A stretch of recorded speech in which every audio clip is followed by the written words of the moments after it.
आदाब नाजरीन, खास मुलाकात में आप सभी का खैर मकदम है। मैं हूं सैयद अहमद जिलानी। जैसा कि आप जानते हैं, जीएचएमसी के इंतखाबात तेलंगाना में बहुत ही पुरअसर रहे। बहुत ही अजीब व गरीब नतीजे हमारे सामने आए हैं। जिस तरह से बीजेपी का कैंपेन तेलंगाना में इस बार जीएचएमसी इंतखाबात को देखने में मिला है, नहीं लग रहा था कि वाकई ऐसा होगा, क्योंकि तेलंगाना की सियासत और यहाँ का पस मंज़र बहुत मुख्तलिफ है। लेकिन बीजेपी ने अपने आप को तेलंगाना में मनवाया है, अपनी बात पूरे शिद्दत के साथ रखी और तेलंगाना के सियासी मंजर को तब्दील करके रख दिया। आज हमारे साथ तेलंगाना की मौजूदा सियासी सूरत हाल और जीएचएमसी के इंतखाबी नतायज पर बात करने के लिए तेलंगाना के बीजेपी के साबिक रियासती सदर डॉक्टर के लक्ष्मण हमारे साथ मौजूद हैं। सीनियर लीडर हैं, बागडोर भी संभाली थी। इस बार भी कैंपेन की बागडोर बंडी संजय के अलावा डॉक्टर लक्ष्मण और किशन रेड्डी ने भी संभाली। लेकिन लक्ष्मण साहब का जो तजुर्बा है सियासी तौर पर तेलंगाना का, वो क्या रहा, इस इंतखाबात में मुख्तलिफ अंदाज क्या अपनाया बीजेपी ने, इस सिलसिले में बातचीत करने के लिए खुद डॉक्टर लक्ष्मण हमारे साथ मौजूद है। आइए बात करते हैं। डॉक्टर लक्ष्मण, आपका खैर मकदम है, स्वागत है सर। धन्यवाद। बीजेपी के पास खोने को कुछ नहीं था, लेकिन पाया बहुत कुछ। यस। टारगेट तक नहीं पहुंचे, वजह? हैदराबाद नगर निगम चुनाव का संयोजक के नाते इस बार वो जिम्मेदारी मुझे दिया गया। पहले से हम उम्मीद कर रहे कि टीआरएस सरकार प्रदेश में और हैदराबाद में एमआईएम के साथ जुड़कर किस तरह लोगों को तबाह किया। हम लोगों के पास जो मुद्दे सामने लाए, जहां करप्शन हो और फैमिली रूल, ये दोनों मुद्दे, चाहे टीआरएस हो एमआईएम, दोनों का भी ये हकीकत में लोग जानने लगे। हम जो प्रचार करें, लोगों के पास ले गए ये मुद्दों को, पूरे हैदराबाद शहर में अपना ये मुद्दे को। और टीआरएस लगभग 100 सीटों में जब जीती थी, आज 44 सीट कमती हो गया। हम 4 से लेकर आज 48 सीट पहुंच गए। मतलब क्या है, हम तो जरूर हासिल किए जी। आज मजलिस के आगे है। मजलिस और टीआरएस दोनों जुड़वा भाई है, दोनों मिलजुल के लड़े सो है जी। लोगों को गुमराह करे, मगर हम अकेले लड़े। अकेले लड़के जितना 35% टीआरएस वोट हासिल किया, हम भी लगभग 35% जी। तो ज़्यादा अंतर नहीं है। मगर 18% वोट जो मजलिस ने हासिल किया, उनको तो 44 सीट पहुंचा है, 42 सीट पहुंचा। लेकिन आपकी इंतखाबी मुहिम, इलेक्शन कैंपेन आपका या एमआईएम का हम देखते हैं, तो ऐसा लगता है कि सेम स्टाइल में आप दोनों जा रहे हैं। क्योंकि अगर मैं मुहिम की बात करूं इलेक्शन की आपकी, तो ज़्यादातर आपके लीडरों ने हिंदुत्व के ऊपर ज़्यादा आपका फोकस रहा, और जहां आप एमआईएम पर इल्ज़ाम लगा रहे हैं, एमआईएम का फोकस मुस्लिम, जैसा कि एक राजनीति चलती है, तो एक स्टाइल में आप चले, आपको भी फायदा हो गया, एमआईएम को कोई नुकसान नहीं हुआ। राजनीति एक जैसी है आप लोगों की। कहाँ का एमआईएम, कहाँ का बीजेपी, वो तो गली पार्टी है जी। हमारा तो नेशनल लेवल में 18 राज्यों में हम हुकूमत में है। बिल्कुल। और हमारा केंद्र में हमारा, लेकिन ये इलेक्शन भी गली का था। प्रधानमंत्री आज नरेंद्र मोदी जी, जहाँ मजलिस हो या टीआरएस, हैदराबाद लोगों को अपमान कर रहे, गली का चुनाव बोल के। 1 करोड़ आबादी का चुनाव ये, और 24 असेंबली, 150 डिवीजन का चुनाव है। और हैदराबाद शहर के अंदर पूरे हिंदुस्तान के हर किस्म के लोग यहाँ बसते हैं जी। आप ये गली का चुनाव बोलकर लोगों को अपमान किया जी।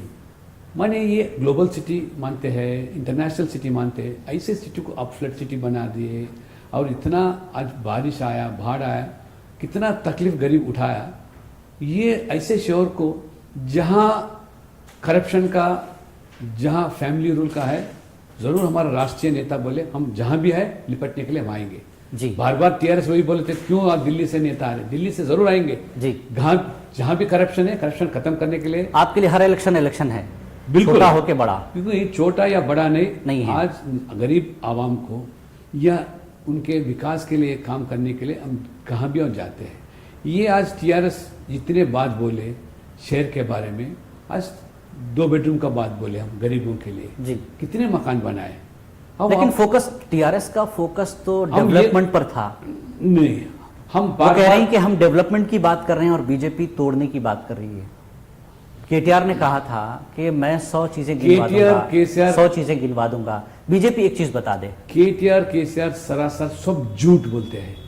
हम जिक्र करें अब 2 बेडरूम का 1 लाख गरीबों के लिए मकान दिलाते बोले, कहाँ हुआ? उसके बारे में पूछे हम, और हम पूछे तुम बेरोजगार खत्म करने के लिए 1 लाख नौकरी देंगे बोले, उसके बारे में हम जिक्र किए। अगर नौकरी नहीं देंगे तो 3016 रुपए अनएम्प्लॉयमेंट अलाउंस देते बोले, उसके बारे में हम जिक्र करें। हैदराबाद शहर का रोडों के माल, बिजली, सड़क और ड्रेनेज के बारे में हम जिक्र किए। और इस बीच में जो बाढ़ आया, जी। वो बाढ़ के लिए क्या किया, मजलिस आप दोनों मिलकर 10,000 बोले, लूट लिए गरीबों के पास। और कोरोना कालखंड में ओवैसी साहब घर में बैठ गए, केसीआर साहब घर में बैठ गए। गरीब मुसलमान, गरीब आवाम ओवैसी का हॉस्पिटल किसी को शामिल नहीं किए। और गांधी हॉस्पिटल पे गरीब गया मतलब वो शव होकर के निकलना है। प्राइवेट हॉस्पिटल लाखों रुपए किस तरह लोगों को लूट लिया, ये हम मुद्दे सामने रखे चुनाव के पहले, बार बार जिक्र करें तो इसको हटाकर जी ये टीआरएस वाले, मजलिस वाले हमेशा नफरत के बारे में दीवारा खड़ा करना, या जातिवाद, मजहबवाद, और या तो आपके जितने भी फेलियर से और केंद्र सरकार के ऊपर टोकना, ये बात जिक्र करें। अब दिल्ली से क्यों नेता आ रहे हैं? केंद्र सरकार की आप बात करें, केंद्र सरकार के बारे में टीआरएस भी बोल रही थी, एमआईएम भी बोल रही थी कि जब आपने भी बारिश की बात की, सैलाब की बात की, तो टीआरएस ये कहती कि हम तो लोगों को मदद दे रहे थे, वो मदद भी बीजेपी ने रुक पाई। और मदद जो है सरकार से, मोदी सरकार से, इस हैदराबाद को जो बारिश हुई, सैलाब आया है, उसमें कोई मदद बीजेपी की नहीं है, ये भी इल्जाम अरे आपका लगता है। आंकड़े तो परसों अमित शाह जी भी आके बताए खुला। एक बार सीएम केसीआर साहब प्रगति भवन से, फार्म हाउस से निकल के सेक्रेटरीट जाके बैठेंगे तो उनको आंकड़े मिलेगा। घर में सो गए तो आंकड़े कहां से पता चलेगा उनको? लाखों करोड़ रुपए तेलंगाना को दिए सो है। हम सीधा उनको सवाल करें, मकान क्यों नहीं दिलाया है जी, नौकरी क्यों नहीं दी, गरीबों को 10,000 रुपए क्यों नहीं पहुंचाए, क्यों खा ले आप और मजलिस मिलकर, आपके कार्यकर्ता खा लिए, ये लोग सवाल कर रहे हैं, उसका क्यों जवाब नहीं दिए? उसको भटकाने के लिए, उसको लोगों के दृष्टिकोण से बदलने के लिए दूसरे मुद्दे जो आप आके खड़ा करें, आप लगाए। हम यही बोले सड़क के बारे में, ये केटीआर क्या बोले म्युनिसिपल में, अगर ये भी गड्ढा अगर हैदराबाद के अंदर बताए, हमको वोट दो, हम 1,000 रुपए देते बोले। हम 100 दिन छोड़े। मैं एमएलए के नाते असेंबली में पूछा, साहब गड्ढे का रोड छोड़ो, ये एक रोड बताओ बगैर गड्ढे का हैदराबाद में, मैं 1 लाख रुपए दे दूं। बोला सवाल क्या, बता ही नहीं। अरे हमारे गोलकपुर मछराबाद के अंदर 14 लोग मर गए पानी पीकर, तुम्हारा गंदगी पानी पीकर, उसको तो आज तक तो उसका कुछ खरा ही नहीं। 1,000 करोड़ लेकर तुम सेक्रेटरीट बनाते, तुम प्रगति भवन बनाते, क्यों गरीब का मकान नहीं बनाते, क्यों ड्रेनेज साफ नहीं कराते? पानी का बरसात का पानी आया तो ड्रेनेज का पानी में, लेकिन पीने का पानी मिलकर इतना शहीद हो गए लोग। टीआरएस ये कहती है, ये तो हाल का वाक़या अरे है। आपका जिम्मेदारी है, आप और मैं मिलकर दोनों राज कर रहे हैदराबाद जी। में। अरे मियाँ बीवी और स्कूटर पे गए हैदराबाद सड़क पे, बीवी गायब हो जाती, पानी में डूब कर मर जाती, पता ही नहीं चलता। ये है तुम्हारा। ये डेवलपमेंट पर उन्होंने कहा कि क्या बीजेपी को हमारा ब्रिजेस, अंडरपास पे, फ्लाईओवर्स, ये नजर नहीं आ रहा है? 24 घंटे बिजली हम जो दे रहे हैं नॉन स्टॉप बगैर किसी खलल के, ये नजर नहीं आता।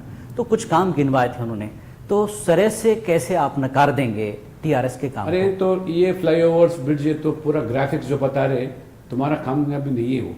ये ड्रेनेज की बात कर रहा हूं मैं, रोड के गड्ढे क्यों नहीं कर, बिजली, आज तुम्हारे स्ट्रीट लाइट्स, अरे इतना गंदगी रखकर तुम क्यों साफ सफाई नहीं कर सकते?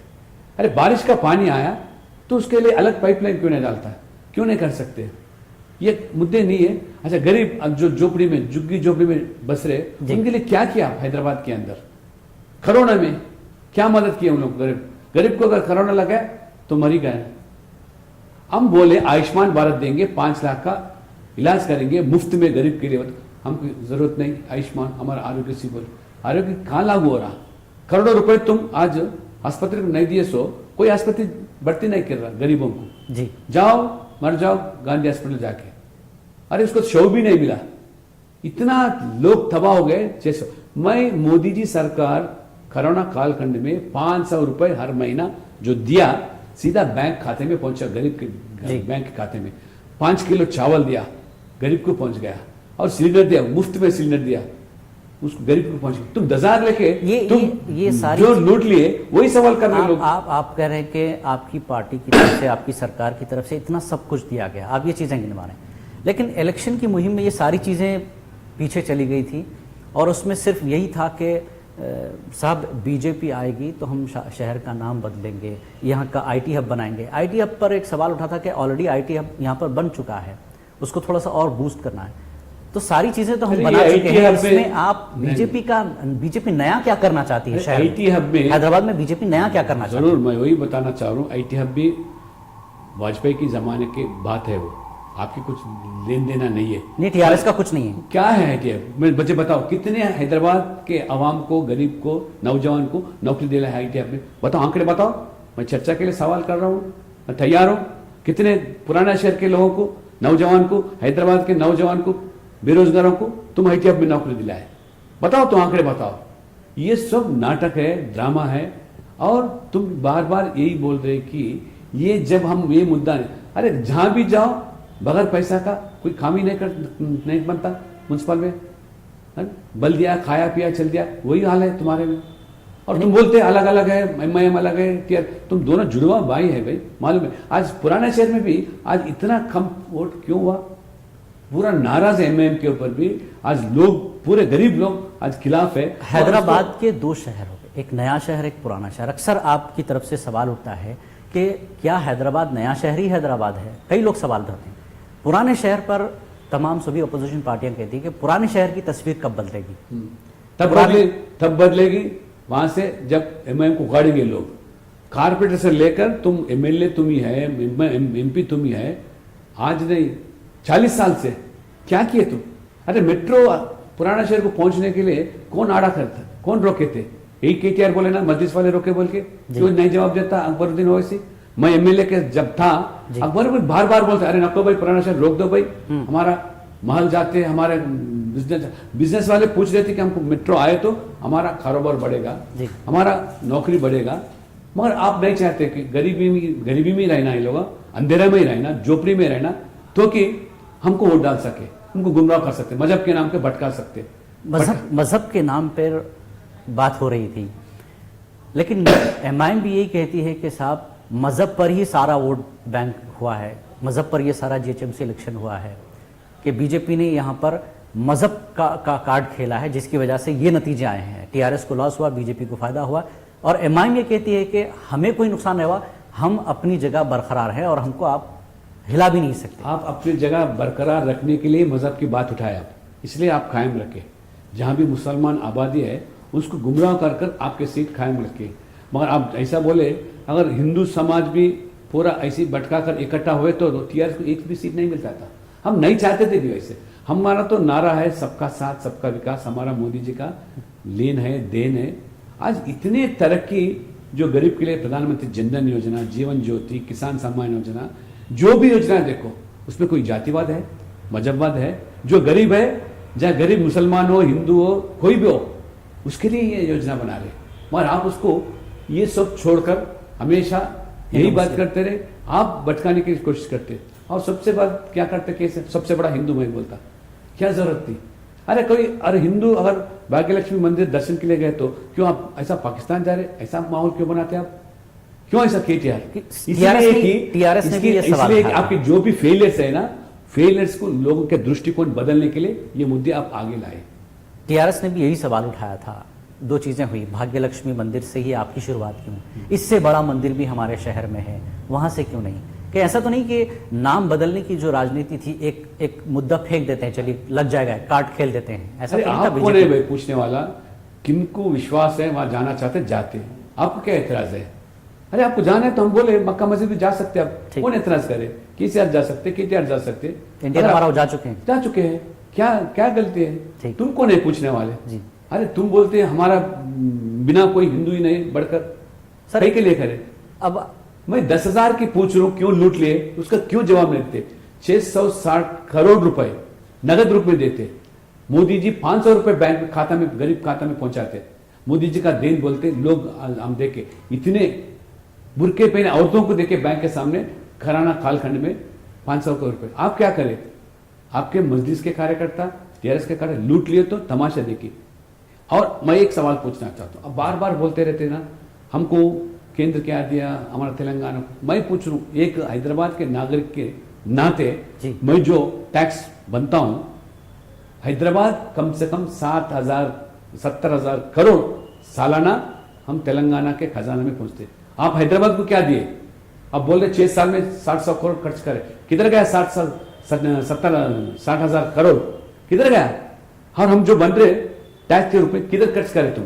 क्यों गरीब के लिए घर मकान क्यों बनाए? हमारे जो मेन था, हमारे जो टैक्स था 70,000 करोड़, माने देखो 6 साल में कितना होता जी। कम से कम उसमें तो 50% तो देना।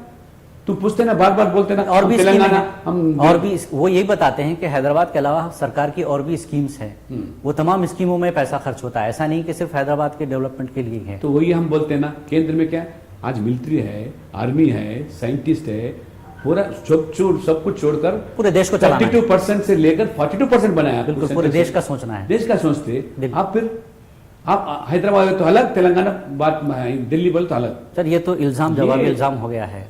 अब तेलंगाना में आपको क्या लगता है, बीजेपी ने शुरुआत कर दी है, दरवाजा खुल गया जीएचएमसी के शुरू? अभी टीआरएस का पतन शुरू हो गया जी। आज से नहीं, जब हम 4 MP संसद जीते जी। तब से लगातार दुब्बाका से होते हुए हैदराबाद पहुंचे। कल के दिन हम असेंबली से हाँ दुब्बाका असेंबली में भी- आप, मुझे एक चीज समझ में नहीं आती, टीआरएस ने आपको असेंबली में रोका, पार्लियामेंट में आप आगे निकल गए, यानी मतलब आपने असेंबली चुनाव हारने के बाद ही तैयारी शुरू कर दी थी।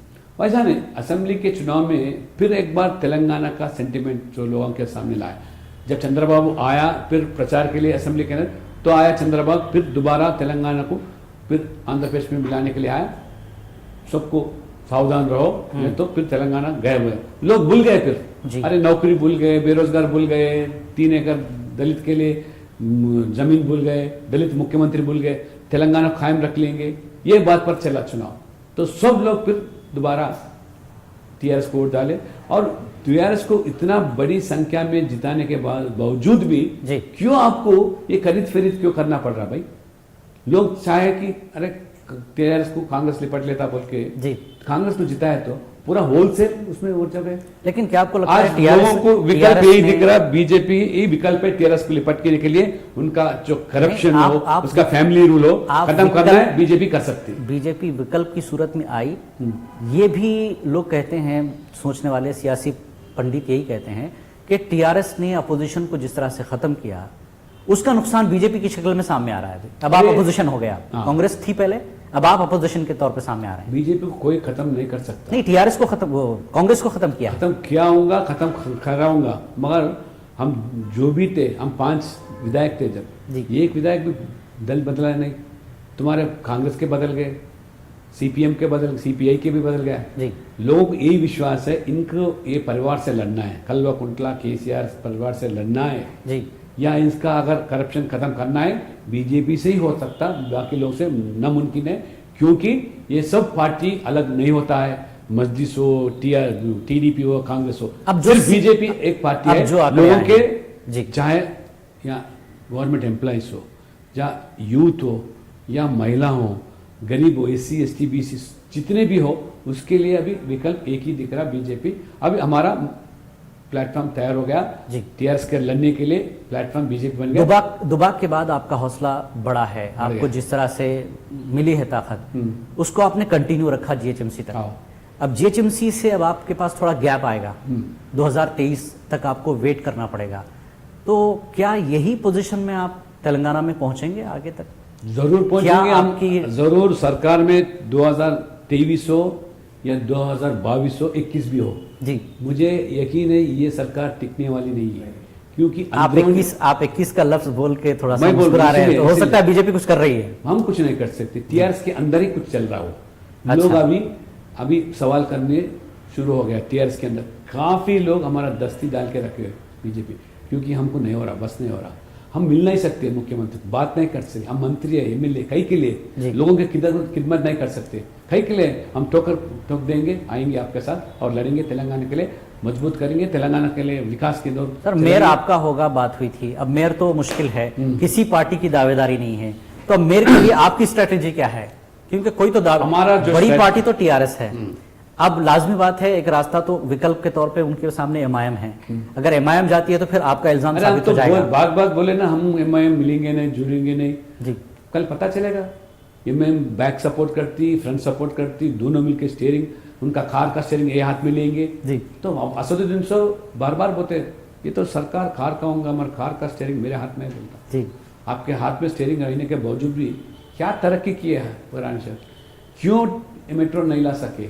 मगर आपका हॉस्पिटल बढ़ जा रहा, आपके कॉलेज बढ़ गए, आपके मकाना बढ़ गए, 1 से लेकर 5 एकड़ हो गया आपका मकान, गरीब का 50 गज भी नहीं है पुराने शहर में। ये सवाल कर रहे हैं। अभी इन दोनों पार्टियों के बीच बात नहीं हुई, क्लियर नहीं हुआ, अभी तस्वीर साफ नहीं हुई क्या हो गया, क्या हो सकता है वो आगे। लेकिन बीजेपी के साथ टीआरएस हमेशा खड़ी रही, जब भी मरकज में उसको सपोर्ट की जरूरत थी टीआरएस ने सपोर्ट किया। तो क्या ऐसा हो सकता है कि बीजेपी सपोर्ट करे तेलंगाना के जो है डेवलपमेंट के लिए? सवाल ही नहीं उठता, टीआरएस सवाल ही फायदा नहीं उठता, क्योंकि आपको सपोर्ट किया है टीआरएस ने मरकज में। टीआरएस जो तेलंगाना के लोगों के साथ जो गद्दारी किया, तेलंगाना के नाम पर जो लूट ले रहे आप, उसको खत्म करने के लिए बीजेपी ही आज लोग जान रहे, बीजेपी कर सकती, बीजेपी को मान रहे। जरूर लोग तेलंगाना के अवाम के साथ जाएंगे, मगर ये 4 सीट के लिए, मेयर सीट के लिए हम टीआरएस के साथ जाने का सवाल ही फायदा नहीं होता। जी सर, तेलंगाना हासिल हुआ था, टीआरएस को लगता था कि तेलंगाना हमने हासिल किया, लेकिन तेलंगाना मूवमेंट में चाहे वो टीआरएस हो, कांग्रेस हो, बीजेपी हो, या जो अलग अलग वर्ग के लोग हैं, टीचर्स हो, उस्मानिया स्टूडेंट्स हो, ये सारे लोगों का सपोर्ट था, तब तेलंगाना हासिल हुआ। बिल्कुल।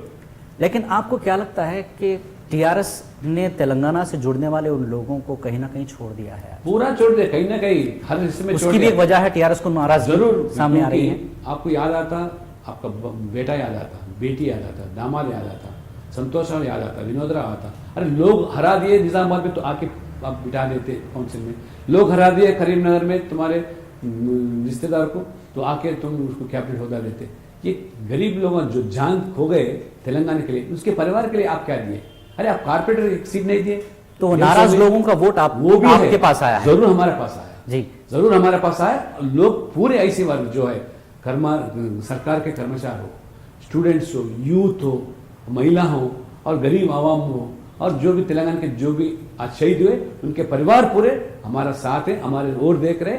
जरूर आने वाले दिन में राजनीति बदलेगा तेलंगाना में, कहीं दूर नहीं है, जल्दी बीजेपी जरूर हम तेलंगाना जिस चीज को लेकर अलग हुआ है, क्या बीजेपी तेलंगाना को वो पूरा ख्वाब पूरा करेगी? क्योंकि तेलंगाना की आवाम ने तेलंगाना को अलग किया इसलिए कि तेलंगाना के साथ गलत हो रहा था। तो क्या बीजेपी तेलंगाना को वो सारी चीजें देंगी जिसका मुतालबा जो है टीआरएस करती है? बिल्कुल। अगर हम सरकार में नहीं रहने के बावजूद भी, हमारा एमएलए नहीं जीतने के बावजूद भी तेलंगाना में हम सिर्फ 4 एमपी जीतने के बावजूद भी इतने राशि तेलंगाना को हम दिया। आज 60,000 करोड़ नेशनल हाईवे के लिए दिया। बिजली नॉर्थ साउथ ग्रिड जो बनाए, आज 24 घंटा बिजली आप दे सक रहे। इस तरह अनेक, आज बस्ती दवाखाना बार बार जो बोल रहे शहर के अंदर, वो वेलनेस सेंटर्स आज मोदी का देन है। आप ऐसा नाम बदल कर आज जो 2 रुपए का चावल जो बोल रहे हम दे रहे, अब 29 रुपए 29 रुपीज पर केजी सब्सिडी हम दे रहे जी। मोदी जी का देन है वो। आप अपना 1 रुपए चावल आप प्रचार कर रहे। इसलिए हम तेलंगाना की तरक्की के लिए, विकास के लिए, तेलंगाना के गरीब आदमी के लिए, उनके वेलफेयर के लिए जितना करना है मोदी जी सरकार जरूर करेंगे। अगर हमको मौका दिया तो जरूर तेलंगाना के लोगों के काम हम पूरा करेंगे। सर, इलेक्शन 23 से पहले होगा या 23 पे ही होगा तेलंगाना? मेरे ख्याल तो अब लोग तो बर्दाश्त नहीं कर सक रहे जी। लोग तो कब इसके सरकार को बीजेपी क्या चाहती है? हम तो नहीं चाहते, हम तो 2023 में होना चाहते हैं, मगर अगर उनके अंदर कुछ हो गया, फूट आ गया, हम कुछ नहीं कर सकते। उनके एमएलए अगर उसके परिवार इलेक्शन से पहले परिवार यहाँ पे सियासी मंजर बदल सकता है, आपको लग रहा है? बहुत बदलता है। बीजेपी उभर के आ रही है, बीजेपी के साथ लोग जुड़ रहे। आपको बता रहा हूँ, कल हमारे साथ विजय शांति भी जुड़ने वाले, कांग्रेस टीआरएस वाले बहुत सारे लोग हमारे पास। आप ही ये इनको सबक सिखाते, आप सिखा सकते हैं, इसलिए हम आपके साथ आएंगे, तेलंगाना को कायम रखेंगे, तेलंगाना के विकास की ओर जाएंगे। हम आपके साथ मोदी जी का मजबूत करेंगे और मोदी जी का सरकार तरह तेलंगाना में आना चाहिए। जीएचएमसी में अपोजिशन रहेगी आप? जरूर, जो लोगों का मैंडेट था, हम लोगों का मैंडेट के हिसाब से चलेंगे। अगर आपको सपोर्ट मिलता है, जैसा कि आप कह रहे हैं कि कई लोग हैं जो बीजेपी की तरफ देख रहे हैं टीआरएस के लोग, लीडर्स, तो क्या इसमें कुछ तब्दीली होगी और फिर मेयर की तरफ भी आप जा सकते हैं? कुछ अभी उतल पुतल हो सकता है? मेयर की तरफ से अभी हमारा ध्यान नहीं, हमारा ध्यान तो पूरा तेलंगाना के ओर है जी। क्योंकि आज 4 से लेकर 44 सीट जो है हमारी जिम्मेदारी बढ़ गई हैदराबाद शहर के विकास के ओर, और जो भी सरकार के जो जितना राशि आना, हम जो आज पैसे आज राशि जो तेलंगाना को दे रहे हम उसके लिए लड़ेंगे। आज बेसिक बिजली, पानी, पीने का पानी, सड़क के लिए लड़ेंगे। अगला निशाना बीजेपी का असेंबली इलेक्शन, बिल्कुल उसके लिए आपकी तैयारी रहेगी? उनका तैयारी, चाहे इलेक्शन पहले हो या 23 पे हो। कल से हम तैयार है, कल से ही तैयार है हम तो मैदान, क्योंकि आप चाहे जितना जल्दी म्युनिसिपल चुनाव लगाएंगे तो बीजेपी हम जीएचएमसी का ट्रायल हो गया, हफ्ता दिन समय दिया, हफ्ता दिन में उसको फाइनल पे जाना है, फाइनल बता देंगे हम, कभी भी लगाओ हम तैयार है। चलिए, तो ये थे डॉक्टर लक्ष्मण। साफ तौर पर कहना है कि जीएचएमसी इंतखाबात के बाद ये पूरी तरह से तैयार है असेंबली इलेक्शन के लिए। इलेक्शन भले ही अब कभी हो, चाहे 23 से पहले हो या 23 के बाद, उम्मीद की जाती है कि तेलंगाना का सियासी पस मंजर 23 से पहले बदलेगा या 23 तक इंतजार करना पड़ेगा। बीजेपी क्या कुछ करती है ये आने वाला वक्त बताएगा। तो खास मुलाकात में डॉक्टर लक्ष्मण के साथ फिलहाल इतना ही। आदाब।